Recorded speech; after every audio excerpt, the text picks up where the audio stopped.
저도 뭐 일견 동의하는 게 있어요. 말씀하신 것처럼 요즘 그 젊은 세대라고 이렇게 하는 것도 좀 무리는 있습니다만 그냥 열심히 살고 있는 것뿐인데 사회가 이렇게 만들어져 있는 거잖아요. 뭐 예를 그렇죠. 들어 잘 살고 싶을 뿐인데 누구나. 그쵸. 말씀하신 것처럼 예전에는 어떤 신분 상승 혹은 계층 이동의 사다리가 있었죠. 하물며 옛날에 그 고속 경제 개발을 할 때 금리 어땠습니까? 그 은행에 예금만 넣어놔도 이자로서 충분히 어떤 이익을 얻을 수 있는 시대였어요. 음, 하지만 요즘은 그게 아니잖아요. 그러니까 그런 것도 있고 말씀하신 것처럼 집 한 채 마련하기도 어렵고 음, 그렇게 학력은 더더욱 더 전반적으로 상향화되고 스펙이 있어도 뭐 취업하기 어려운 상황인 거잖아요. 뭐 예를 그렇죠. 들어서 신입인데 경력이 그 해당 분야에 어떤 경력이 있어야 취업할 수 있다는 아니 이런 내가 그 신입인데 어디서 경력을 쌓으란가 이런 식으로 뭐 밈도 있을 정도로 그렇죠. 그 사람들이 느낀 젊은 세대가 느끼고 있는 우리도 느꼈고 우리보다 더 아래 세대는 더더욱 느끼고 있겠죠. 그런 그렇죠. 심리적 박탈감 같은 게 이해가 가요 저로서는. 그리고 그렇게 경력 있는 사람들은 연봉이 신입이고 아니 그 그렇죠. 경력인데 왜 내가 그 돈 받고 그렇죠. 그런 일들이 있죠. 윗세대가 개개인의 잘못은 없겠죠. 그냥 그 사람들도 열심히 살아왔을 뿐이니까. 음, 하지만 어쨌든 그 사람들의 총합이 사회고 국가인 건데 그 사람들이 만들어낸 결과가 지금 현재의 사회고 지금 새로 태어난 그좀 젊은 사람들은 그 사회의 어떤 그렇죠. 예, 테두리 안에서. 결과를 짊어지고 가는 거잖아요. 그렇기 때문에 자기들은 그 애초에 그런 호시를 누려보지도 못했고 앞으로 더 나빠질 상황밖에 없다고 하는 이런 비관적인 상황 속에서 그런 심리적인 어떤 반발감 이해가 갑니다. 그래서 저는 이게 좀 두 꼰대라고 그냥 혐오하는 것과 MZ는 어쩌라고 하는 게 좀 층위가 좀 다르다고 생각하는데 혐오는 동의를 할지라도 둘 사이에 차이가 있다고 생각해요. 결국 그 사회의 주도권이나 권력을 쥐고 있는 거는 뭐 이른바 말하는 기성세대인데 그 사람들은 어쨌든 사회를 움직일 수 있고 바꿀 수 있잖아요. 그런 힘이 있는 사람들이잖아요.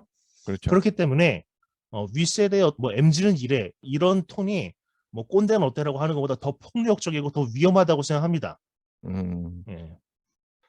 그렇기 때문에 저는 그 둘 사이의 어떤 기본적인 혐오의 정서는 동일하지만 권력의 어떤 위계관계가 존재하기 때문에 사회적으로 뭐 MZ는 어때라고 하는 게 뭐 꼰대 어쩌고저쩌고 하는 것보다 훨씬 더 위험하다고 생각합니다. 예. 음. 그러면은 우리 기성세대의 입장들도 한번 생각해 봐야죠. 반대로 저는 기성세대의 입장도 이해가 되거든요. 저는 개인적으로 제가 낀 세대, 예. 우리는 뭔가 이쪽 세대도 아니고 저쪽 세대도 아니고 어떤 중간에 가운데 있는 세대인데 그러다 보니까 양쪽을 좀 이해할 수 있는 세대라고 생각해요. 그래서 둘의 입장이 이해가 되는 게 일단 기성세대의 입장도 그들의 삶은 일단 처음에 엄청 힘들었죠. 뭐 그때 제대로 된 민주주의도 없었고 뭐 아까 말한 보릿고개, 뭐 유신 체제, 뭐 민주화 운동 막 이런 걸 다 겪은 사람들이 있기 때문에 요새 그들이 보는 요새 사회는 굉장히 자유롭고 그다음에 풍족하고 어떤 배부른 사회. 아니 그런 사회에 살고 있으면서 우리는 먹을 거 걱정했는데 너네는 왜 그런 걱정을 안 하는데 왜 불평을 하느냐. 그런 마인드가 생길 수 있다는 거죠. 아무래도. 네, 저도 음. 심정적으로는 그럴 수 있다고 생각합니다. 예. 예. 그리고 인구가 많아서 확실히 뭐 그 학생들도 많았고 뭐 그래서 뭐든지 경쟁이 뭐 치열했겠죠. 뭐 입시 경쟁률도 따졌을 때는 그들이 더 높았을 거예요, 우리 때보다. 그리고 뭐 학교 교육도 뭐 선풍기 없고 뭐 옛날 석탈 뭐 뭐죠? 갈로 뗀다 그러나요? 뭐 그런 것도 하고 뭐 그런 얘기도 많이 라떼는 하면서 이런 얘기도 하면서 너 이렇게 그거에 반해 교육 환경이 이렇게 좋은데 너네는 왜 우리만큼의 노력을 못 하느냐. 나 이런 생각은 가질 수 있겠죠. 저는 그렇긴 하는데 그래서 그들이 더 힘들었다.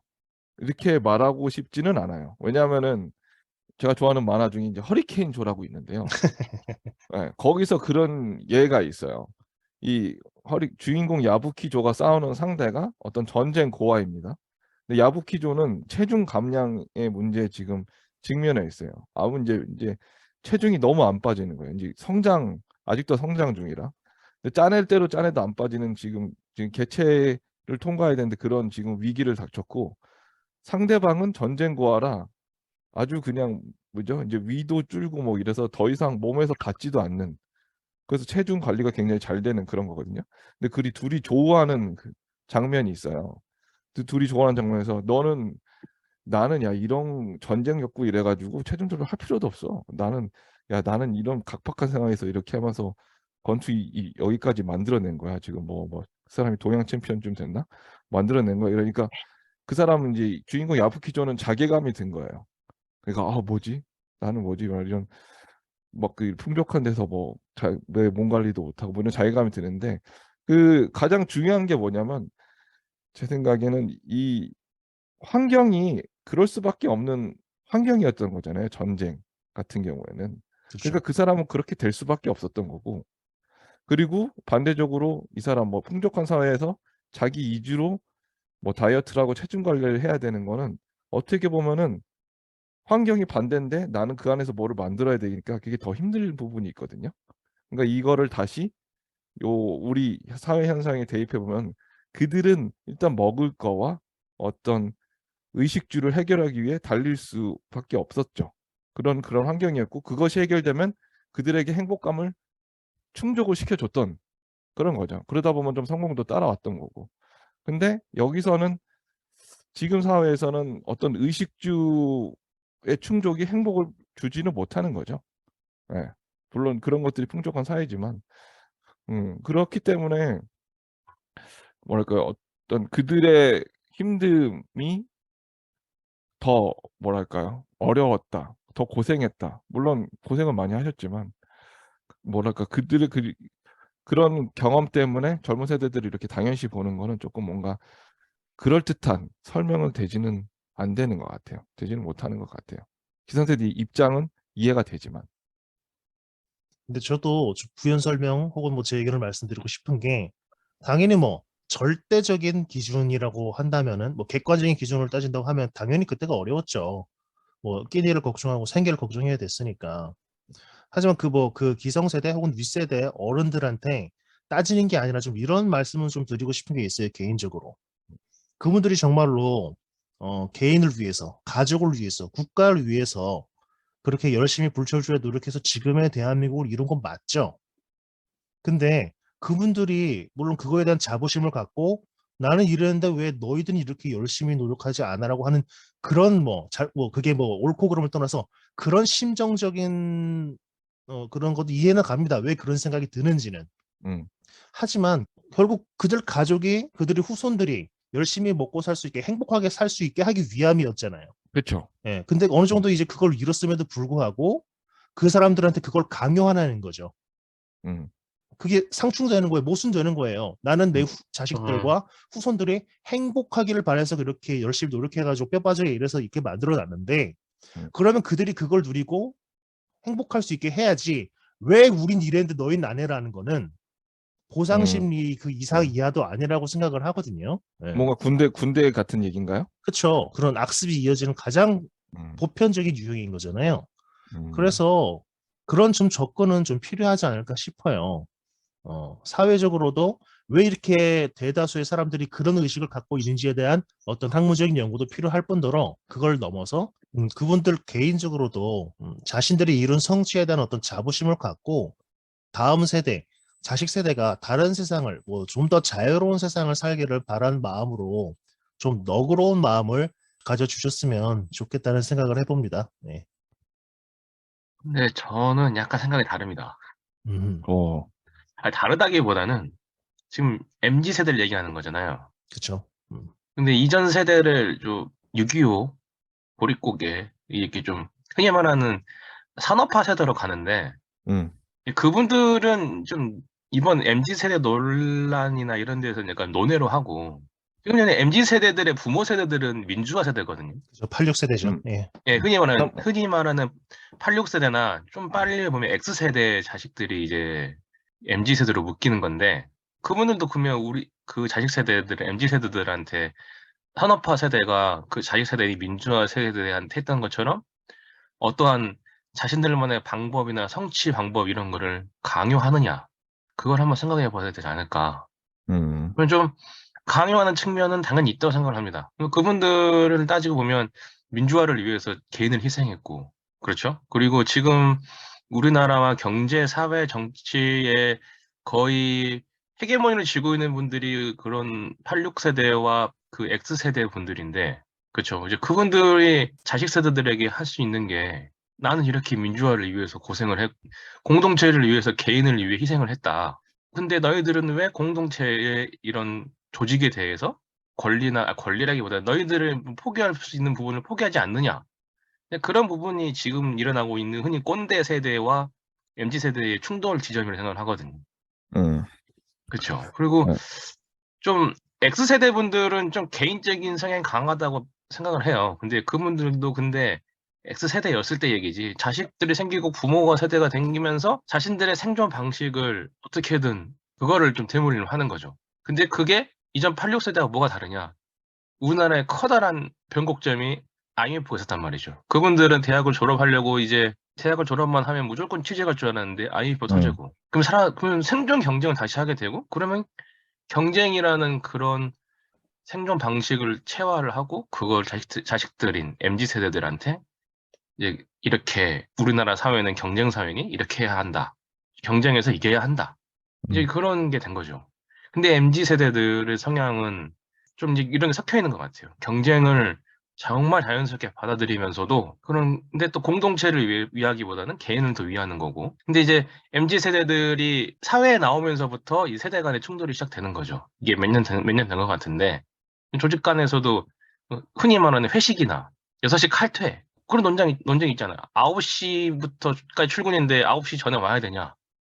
음. 이런 것부터 해서 예, 좀 그런 잘잘한 이런 에피소드들이 좀 작은 것 같지만 이런 게 다 반영이 되어 있는 충돌 지점이 아닌가 저는 그렇게 생각을 하는 것 같습니다. 네. 그냥 궁금한 게 그 조금 이 세대가 많이 나와서 궁금한 점과 동시에 좀 정리점이 좀 필요하다고 생각하는데 이 86세대가 소위 우리 어렸을 때 386 세대를 말하는 거잖아요. 우리 그렇죠. 어렸을 때 그들은 네. 30대였고 그리고 80년대 학번, 학번과 60대 출생. 60년대 출생이었죠. 근데 이제는 그들은 한 50대쯤 됐겠죠. 50대 그렇죠. 586 이 386, 486, 586 요새 뭐 젊은 사람들이 알려나 모르겠어요. 알랑가 몰라. 그렇죠. 그죠?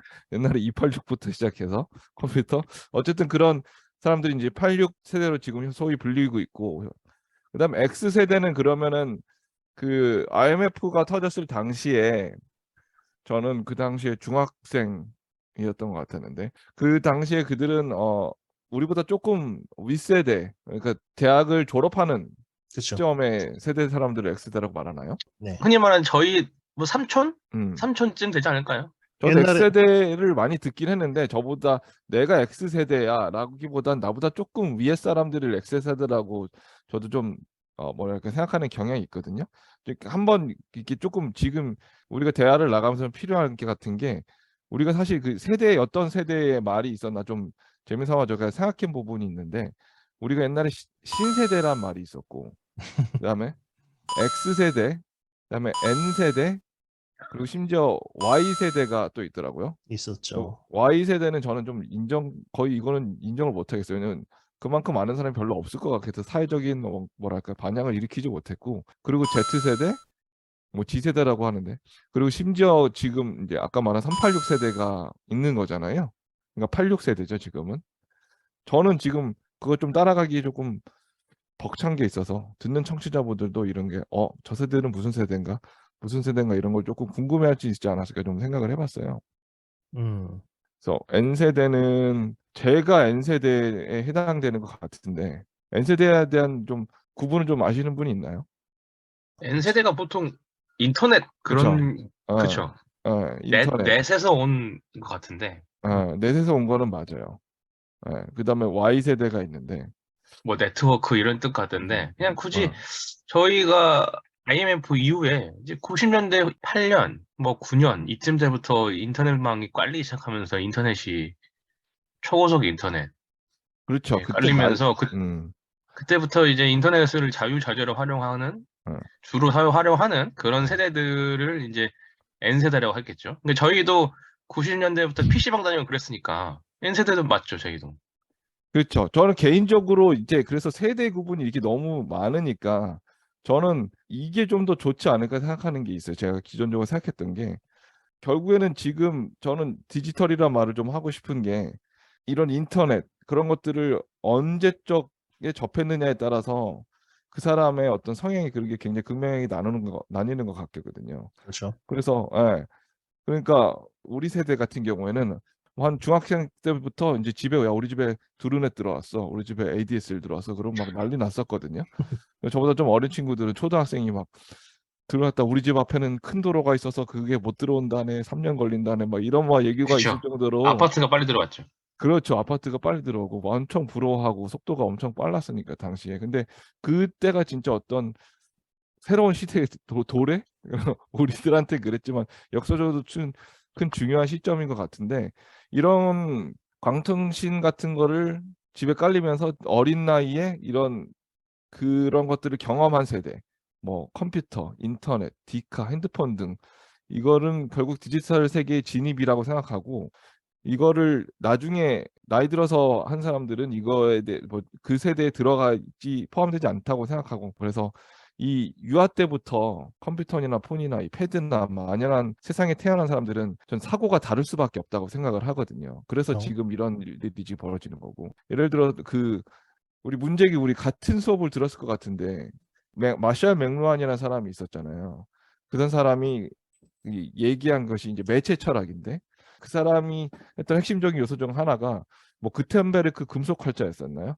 그게 발명이 되면서 사람들이 왼쪽에서 오른쪽으로 글을 읽기 시작했고 그러한 패턴이 정형화되면서 사람들의 생각도 어느 쪽으로 좀 이쪽으로 정형화된 부분에 대한 기여가 엄청나게 크다. 그런 이야기를 했었거든요. 진짜 굉장히 설득력이 있었어요. 근데 이런 매체 속에 살다가 지금 어떤 또 하나의 산업 혁명가들 같은 새로운 디지털 혁명이 돌입함으로써 우리가 왼쪽에서 오른쪽으로만 보던 그런 세계를 벗어나서 이제는 화면을 보고 만지는 세대. 그죠? 화면을 보고 어린애들은 요새 화면 보면은 잘 안 보이면은 뭐 그냥 이렇게 줌인 아웃을 한다면서요. 책 보고도 막 어린애들은 그런대요. 하도 아이패드 같은 거 빨리 하니까. 그러니까 이런 사람들과의 생각과 그 이전 사람들의 생각은 다를 수밖에 없다. 어떻게 좀 필연적이다라는 그런 생각이 들어요. 그쵸. 이제 네. 그게 흔히 말하는 세대 구분이 되는 거죠. 그렇죠, 그렇죠. 그래서 저는 이 세대 구분을 하나만 하고 마무리할게요. 세대 구분을 굳이 뭐 이렇게 뭐 Z세대 이렇게 할 게 아니라 저는 디지털에 중점을 두고 디지털 세대에 포함되느냐 안 되느냐고 이걸 깔끔하게 나이로 좀 정리하고 싶다. 우리나라 나이 좋아하니까. 그러면 저는 국민학교를 전혀 정업하지 못한 사람들, 초등학교를 한 사람들은 완전히 디지털이고 그다음에 우리 같이 국민학교와 초등학교를 좀 비슷하게 경험한 사람들은 중간에 좀 낀 세대. 그렇죠. 예. 그리고 거의 뭐 소학교, 완전 국민학교 이때 세대 사람들은 완전 이제 디지털 시대가 아니라 아날로그 세대. 저는 이렇게 구분하는 게 쪼끔 더 깔끔하지 않을까 개인적인 생각이 있습니다. 근데 이게 나이로 그 세대를 구분하기 쉽지가 않거든요. 이게 음. 좀 엄밀히 그 말하면 저희도 N세대고 저희도 MZ세대잖아요. 그러니까 음. 구분법에 따르면 그러니까 N세대 끝나고 그다음 세대. 이게 뭔가 이렇게 한 게 아니라 이제 뭐냐면 이전에는 산업화 세대, 민주화 세대 이렇게 좀 구분이 좀 확실한 그런 세대 구분이 있었다면 요즘에는 MZ세대나 흔히 말하는 요즘 안 쓰지만 N세대는 사실상 겹치는 거죠. 음. X세대도 N세대일 수도 있어요. 왜냐면 X세대 분들 그쵸. 중에는 뭐 어. 흔히 말하는 넥슨을 만들었다든가 어. 하긴 그런 분들이 저도 예. X세대에 제가 알기로 X세대나 좀 약간 그 윗세대 분들 같은데 이제 그렇게 좀 이런 디지털 기기를 활성화하고 정말 잘 다루는 분들을 사람들을 N세대로 하면 그분도 포함이 되는 거죠, 이게. 맞아요. 저도 중첩되는 거라서 예. 세대는. 어. 그래서 어떻게 보면 저도 그런 MZ 그렇죠. 세대를 어떻게 30 년을 뭉뚱그렸냐 하면서 나름대로 또 다른 같은 맥락으로 세대를 구분짓는 좀 우를 좀 범한 것도 있네요.